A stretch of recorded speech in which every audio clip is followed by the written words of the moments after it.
নমস্কার, good morning, জয় হিন্দ, জয় ভারত। আনিসুল হকের লেখা কবিতা তুই কি আমার দুঃখ হবি। এই আমি এক উড়নচণ্ডী আউলা বাউল, রুক্ষ চুলে পথের ধুলে চোখের নিচে কালো ছায়া, সেইখানে তুই রাত বিরতি স্পর্শ দিবি। তুই কি আমার দুঃখ হবি। তুই কি আমার শুষ্ক চোখে অশ্রু হবি। মধ্যরাতে বেজে ওঠা টেলিফোনের ধ্বনি হবি। তুই কি আমার খা খা দুপুর নির্জনতা ভেঙে দিয়ে ডাক পিয়নের নিষ্ঠ হাতে ক্রমাগত নড়তে থাকা দরজাময় কড়া হবি।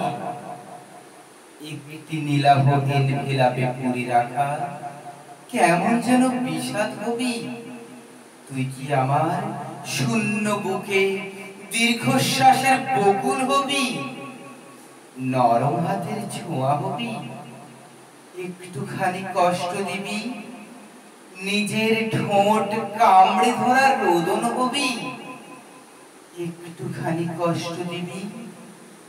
প্রতীক্ষার এই দীর্ঘ হলুদ বিকেল বেলায় কথা দিয়েও না রাখা এক কথা হবি। একটুখানি কষ্ট দিবি। তুই কি একা আমার হবি। তুই কি আমার একান্ত এক দুঃখ হবি। নমস্কার।